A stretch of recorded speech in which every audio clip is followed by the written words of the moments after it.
Hey Lisa, wake up right now. I have to talk to you about something really, really important. Nick, it's 3 a.m. What are you doing trying to call me on the phone right now? It's because I have something huge that we need to talk about right this instant. You know how you met my friend yesterday? Oh, are you talking about Emily? Yeah, you invited her out to eat lunch with us yesterday. What about her? Well, the thing is that after you broke off, Emily and I ended up hanging out for a bit afterward. And anyways, she gave me her final score on you. Her final score? What is that supposed to mean? And I didn't know that the two of you were still hanging out after that. I thought that we all went our separate ways after we had lunch. I mean, you dropped me off at home, and I thought that you went back home as well. Well, yeah, I dropped you off, but then I met back up with Emily afterward. She wanted to tell me about the final score that she gave you. She was watching you to see if you were going to be a good fit for me to marry. Sorry, so you're telling me that whole time we were having lunch, your friend was secretly judging and grading me? You do realize that we just celebrated our 10th anniversary as boyfriend and girlfriend, right? And don't you think it's about time that you and I finally got married? Of course, I realized this would be a really big decision for the both of us, so I asked my friend to try and give me an unbiased third-person perspective on you. So if I understand this, you're telling me that the whole reason you invited your friend and introduced her to me was so that you could have her rate me?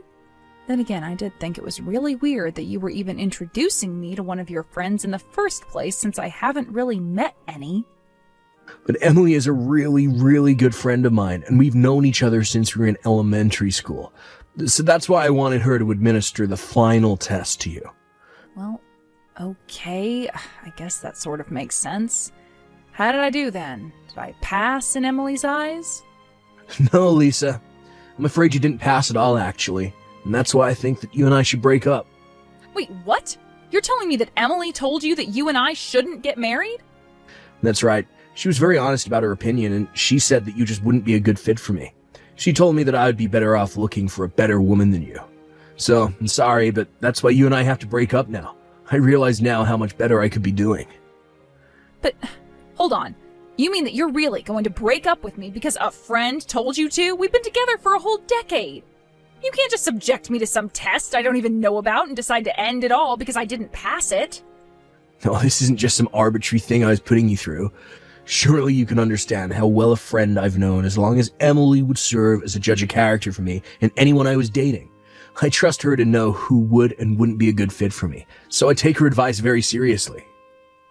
I don't even know what to say to that. I mean, I only met her once. How can she pretend to know me after such a short interaction? I'm sorry, but I think it's just absurd for you and I to break up over something silly like this. Lisa, you really don't know Emily like I do. She's a really sharp girl, and she knows these kind of things better than anyone else I know of. You didn't offer to get us water when we all sat down. You didn't offer Emily a bite of your food to try. You just weren't being charming at all, and Emily saw right through that. What? Are you really telling me that that's what I got failed for? It may not be enough for you, but I was more than convinced by Emily's assessment of you. So I just really don't think that I can see a future with you now. Instead, I'm going to take Emily's advice to me and break up with you before we get any deeper into this. I don't believe this. You're really just going to throw away 10 years of dating me because of what one friend tells you? This is insane. Why didn't you stick up for me at all? What should I have told her that she wouldn't have already seen? Besides, Emily is one of my best friends, and I know that she's going to know what's best for me. Maybe even more so than I would myself. So I'm sorry, but I'm not going to go against what Emily says when I know how good her intuition is. So then you're really going to go through with this? Even though we've been dating for 10 years? Even though we were talking about getting married? I'm really sorry about this, Lisa, but after hearing what Emily had to say about you, I realized that I can't marry you the way you are now. You got a long way to go before I could even think of marrying you now. Hey there, Lisa. I was watching that whole conversation between you and Nick just now. It must really suck to be broken up with by your boyfriend so early in the morning, right? Wait, what? What do you mean? Are you saying that you were with Nick when he was texting me? I'm just saying that I'm so sorry that it seems your boyfriend broke up with you because of what I had to say to him. I was only giving him my personal opinion on the matter. So I hope you can see that it's really not my fault that he chose to listen to me, right? But he said that if I didn't think you were good enough for him, then you must really not be good enough for him. You didn't answer my question, though. Are you there with Nick right now? You've been watching our text conversation this whole time? That's right. We had so much fun after lunch and ended up hanging out all night. In the end, he missed the last train back home and had to sleep at my place. After all, he was in no place to drive by the time we finally were ready to call it a night. I don't even know what to say to any of this right now. Are you telling me that my boyfriend spent the night at another woman's house, only to text me early the next morning and tell me that he was breaking up with me? That's right, but don't let this get you down. I'm sure you'll find a man that you're more suited to be with. There are plenty of fish in the sea. Although it is so sad that this means the end for your 10-year-long relationship with Nick. But I'm sure that someone just like Nick will come along for you at some point in the future. You just wait and don't give up hope. I don't need any comforting words from you, thank you very much. If anything, you're going to be the one who needs good luck. And just why should I have anything to worry about in any of this right now? Come on, you don't see how obvious it is that you two should be together? I mean, Nick may have cut me off, but you two have been friends even longer than we were dating. I think that if anything, you should probably just date Nick. Even if all you'd be doing otherwise is making him break up with his girlfriend. Oh, I see what you're trying to get at with all of this. Let me tell you that you don't have to worry about a single thing when it comes to that. I don't think I'll have to rate any more girls after you. And just what is that supposed to mean then, huh? Well, it's because I'm already taking your advice, and Nick and I are, in fact, already dating each other. So I'll never have to save him from a girl like you again. Wow. You're kidding me, right? Are you two actually going out so soon after breaking up with me? That's right. I mean, it's like Nick said, there isn't another girl in the world who knows him as well as I do. And after all this time has passed, it's clear to him that he and I are meant to be together. I think it's kind of funny the way he just perfectly transferred from you to me, but it really does make sense when you think about it. I don't think this is funny at all. You used your position as his friend to get yourself into a place where you could keep other women from him. I bet you were trying to find a way to date him this whole time, but that doesn't make you a good friend. You were just manipulating him. You really think that I won't be able to make Nick as much, if not more, happy than you were able to make him? I think the two of you are more suited for each other than you realize. Now goodbye. Lisa, it's been so long since you and I have last talked. How have you been? You doing well? Nick, what are you doing texting me? What do you want? What is this about? Well, I was just thinking that you and I are getting pretty up there in age now, and, well, I was wondering if you'd like to marry me. Excuse me? You're really asking me if I would like to marry you? I mean, you're almost in your 40s now, aren't you? So am I, and I'm still single, so why don't you and I get married? Now hold on just a moment. I thought that you and Emily were dating each other this whole time. What happened to that? Did you two break up? Is that why you're running straight back to me? Ugh, this has got to be a joke. Don't even say her name around me. I broke up with that other woman. She got pregnant and then kept bugging me about getting married. But then it turned out that the kid she was having wasn't even mine, so we broke up because she cheated on me. You're kidding me. That's really how you two ended up splitting up? That's right. It was actually the other guy who reached out and told me about the whole thing. But I did my research and found out that the kid really wasn't mine. But I still couldn't believe it. It was just such a shock. Yeah, well, if you two were talking about getting married, I can see how hearing something like that would ruin just about everything. But she was my friend for so long. Maybe even my best friend, and she betrayed me like that. I still can't believe that it's happened even now. But then I remembered you. Then I remembered that I was single again, so I figured now that Emily and I are through, you and I could get married. And that's why you chose to reach out to me like this then? Is that right? Yeah, I mean, we were dating for 10 years and you never once lied to me. You were always so kind and sweet, and you took care of me too. It's clear that you were, and still are, the only girl for me. Give me a break. You've got some nerve talking to me after 3 years and trying to flirt like this. Honestly, even reading these messages is enough to piss me off. You're only coming back to me because you got broken up with. Well, yeah, that's true. But isn't this the perfect chance for you and I to get back together? I seriously doubt you have that many suitors at your age. Are you really gonna tell me that you'd rather be single and old than be with a catch like me? I thought you'd be just a little more excited to hear from me after all this time. You did not actually just type that message and send it to me, did you? Oh, come on, Lisa. Can't we just calm down and talk about this rationally? Do you really think you'll be able to find another man who wants to marry you at this age? It's not like you'd even be able to give a husband to yours kids or anything at this point.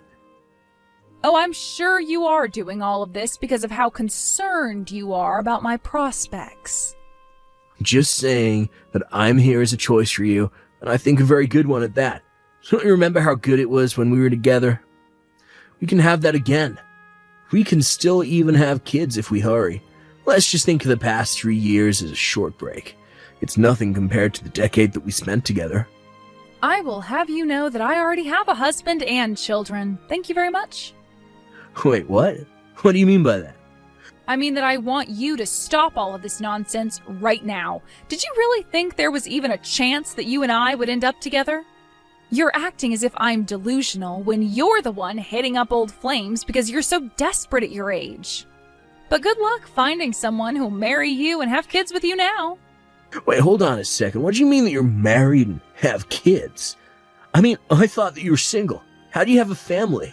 Are you stupid? I mean, was that a real question? I don't even know what to say. You literally answered it for yourself. I got married, and then I started a family. It's how the whole thing works. Hold on a second. You're telling me that you got remarried.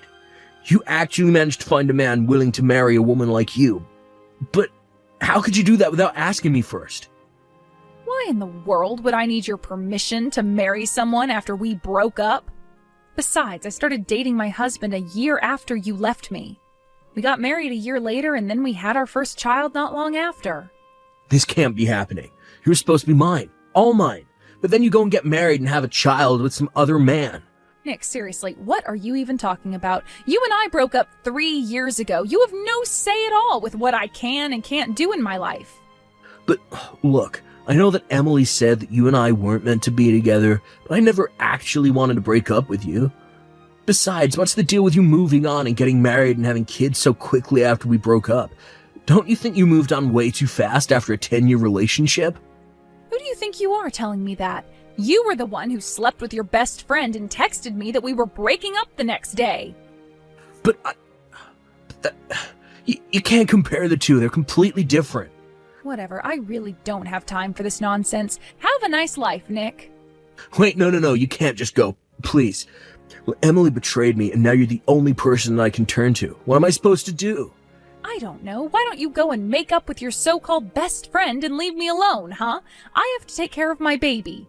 You're horrible. How could you cheat on me like this? How could you have another man's baby and still want to raise it?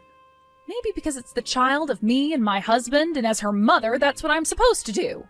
You really need to get a life and stop chasing after what you had in the past. We are over, and that's final. Lisa, thank you so much for the other day. Thanks to what you said, I was able to patch things up with Nick, and he and I decided to get married again. I'm going to be the best wife I can and give him a lovely family.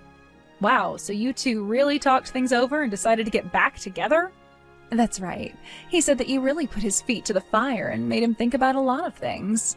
He said that he realized it was his fault for pushing me into the arms of another man. And he also took responsibility for me having another man's baby as well. I don't know what you said to him, but thank you so much for convincing him to get back with me. I really didn't do anything for you or him, but whatever. I hope that you two get it right this time. It's just that here I thought you were so mad at the two of us for what happened in the past, but now I see what kind of person you really are. And I hear that you're a mother now, too. That really is amazing. I'm still pregnant with mine, but I'm going to come to you for lots of advice on what I can do.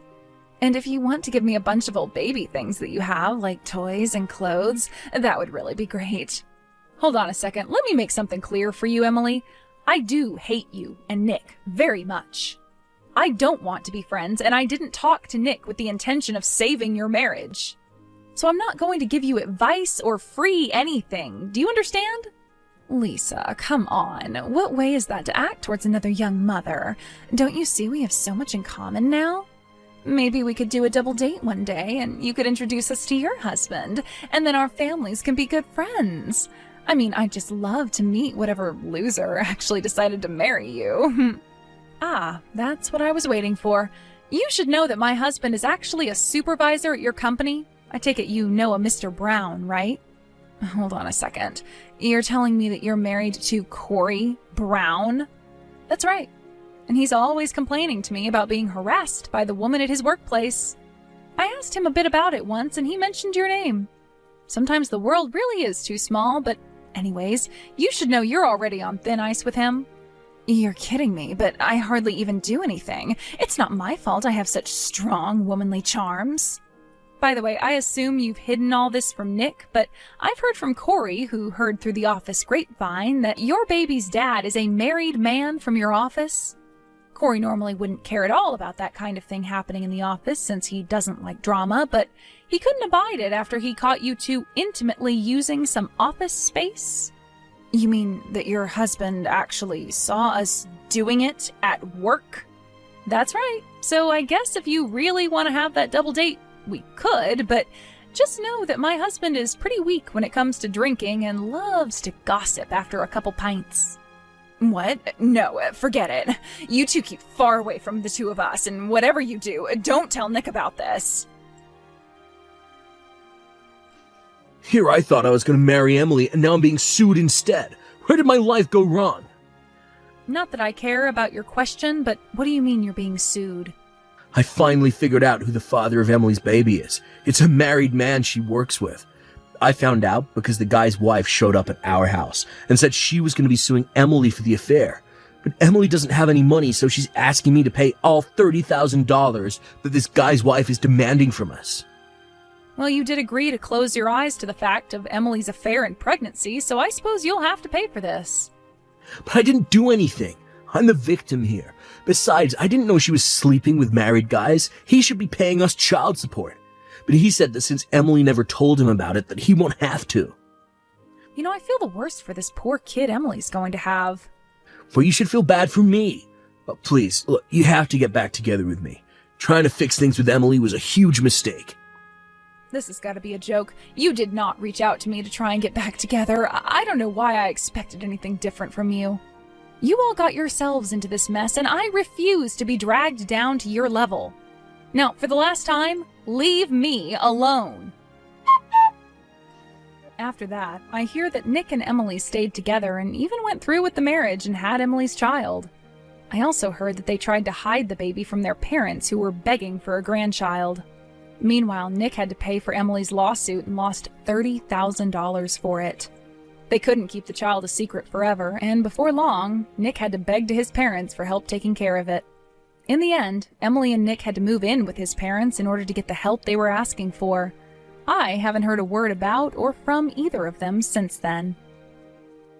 Thank you.